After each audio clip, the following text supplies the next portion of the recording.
My name is Walter Mitchell Jr. My alias is Wes Monroe Jr. I held the office of Steward, Motor Vehicle Director, and for a very short time, Legislative Director in a couple of decent-sized locals in the Chicago area.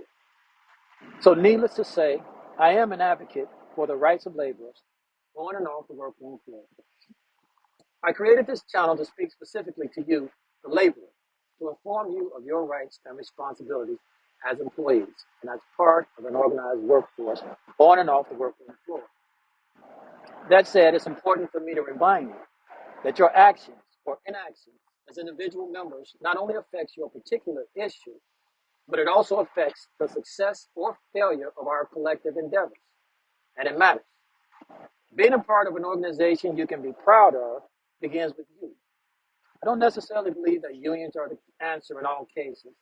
Sometimes all it takes is a united workforce, but where unions are concerned, naturally there will be some gray areas that won't be addressed in the collective bargaining agreements that protect and govern the rights and benefits of bargaining unit members. In these instances, when the workforce stands together, they can better protect themselves. It's the bond between members that undergird all successfully negotiated collective bargaining agreements. Unions are only as strong as the bond between its members. Even where there are officials with the best of intentions and a command of members' legal and contractual rights, they can only go so far without the support and solidarity of you, the members. I found in this area there is little to no cooperation and consistency among locals in this area in policing and enforcing the contract. This is a problem because district and regional management are the same. So the blanket policy that negatively affect members' rights and quality of life doesn't just affect any one particular local. It affects the whole area and region. So our response to it should be one voice.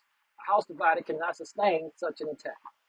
Where the contract is not strictly enforced by union officials, there will be consequences that negatively affect members' rights. That's why it's imperative that officials grieve every violation of the contract in every location covered by the national agreement.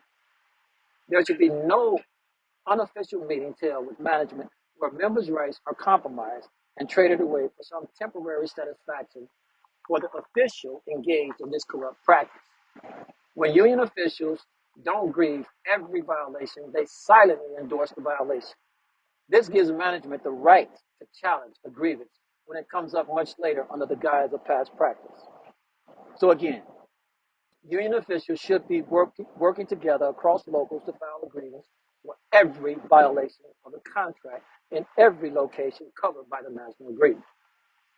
It is important to note here that collective bargaining agreements are not negotiated to benefit any one member or local. They don't favor the few over the many. Neither are they intended to condone the intentional misdeeds of the members. They are intended to provide job protection and security with the thought in mind that life happens and provisions need to be in place to protect members when circumstances on and off the workroom floor interferes with their job performance. I'll revisit this issue in more detail in later episodes of this series. I wanted to begin this series with a case that highlights the incompetence and willful disregard of the contract by plant and district management in Illinois District 1 at the busing facility before it was consolidated with BNDC. I was still included as part of this series, but a couple of more pressing issues has come up within the Chicago Bulk Mail Center Local 7033 that needs immediate attention and involves the General President, Annetta Davidson, Vice President, Alicia Taylor, and a Clerk Craft trustee and the Sergeant at Arms for which I had to file charges against them all.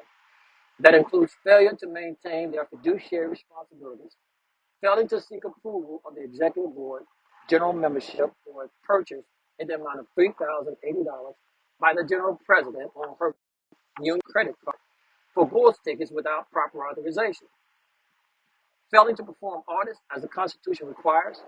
The Constitution requires a trustee to perform audits every January and July. The charged parties have been in office 2 going on 3 years, and not one audit has been performed. Embezzlement, misappropriation, and conspiring to hide this information from membership by refusing to give an account of the transactions in question to the treasurer, who, per the Constitution, is the custodian of all money of the local. Just so we're clear, the 5 golden rules for spending union funds are: the law, if taxes or fees are imposed by law, no further approval is needed. Number 2, the Constitution. Number 3, general membership. Number 4, the executive board or officers as permitted in the Constitution. Or 5, the budget as adopted by the membership. None of these authorities apply to the $3,080 expenditure for Bulls tickets, which means the expenditure was not legally authorized and the local was damaged. The stated purchase of this expenditure was to sell the tickets for only $61.60. Not a single penny was returned to the local, nor has any accounting or details been submitted to the treasurer, and it's been over a year now. I became aware of this as a member new to this facility in early September 2024. The Labor Management Reporting and Disclosure Act of 1959, under Title V, Safeguards for Labor Organizations, Section 501A, is clear. The officers, agents, shop stewards, and other representatives of a labor organization occupy positions of trust in relation to such organization and its members as a group. It is therefore the duty of each such person, taking into account the special problems and functions of a labor organization, to hold its money and property solely for the benefit of the organization and its members, and to manage, invest, and expend the same in accordance with its constitution and bylaws. The local constitution in Article 15.1 states any bill over $50 outside the regular order of business must be itemized and presented at the next regular membership meeting to be approved. Emergency bills over $50 may be paid with the approval of the executive board and shall be presented at the next regular membership meeting.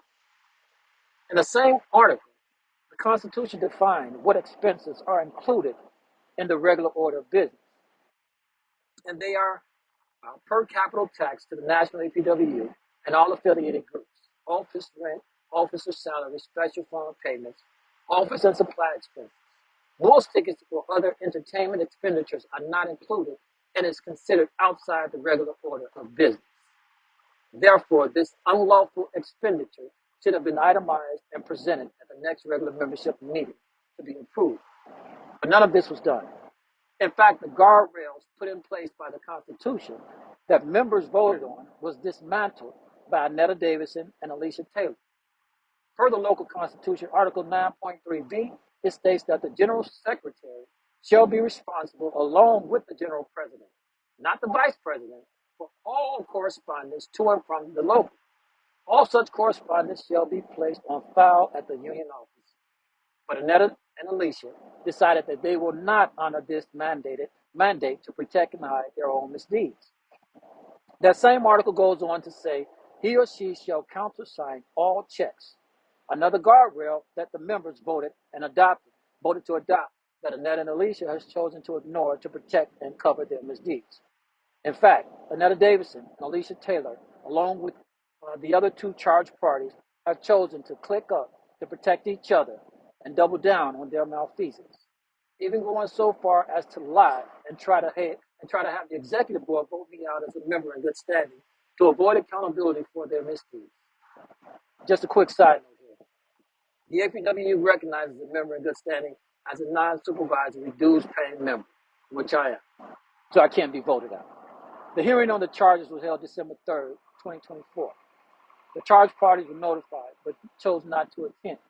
The trial board will submit a report at the next general membership meeting, supposedly on the 3rd Sunday of the month, January 19, 2024, as stipulated in the Constitution, which will include their determination of guilt or innocence and a recommendation for discipline. At this point, no information has been distributed as to when the next union meeting will be. Nonetheless, whenever the date is determined, members are encouraged to attend, because a vote will be taken to accept or reject the decision of the trial board. What's of particular interest here is before I came over to this facility, members already believe Annette Davison stole money her first term, and they shared these concerns with me, which is what started me asking questions about this. But according to the members that informed me of this, no charges were filed against her, and this time there were.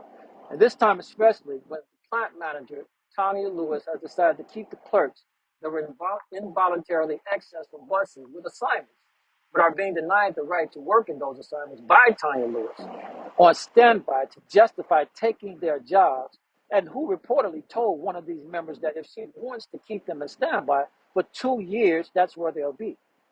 A strong and united response from the union is crucial. But with Annetta Davis and Alicia Taylor at the helm, the members of Local 7033 will continue getting stepped on and disrespected by management. To be sure, there are some good people in the local who want to abide by the Constitution and properly police and enforce the contract, but they are not given the support they need from Annetta and Alicia. This is a problem for the members of this local. Sometimes members need to take action against management, and other times against their union officials. This channel is here to assist in those efforts.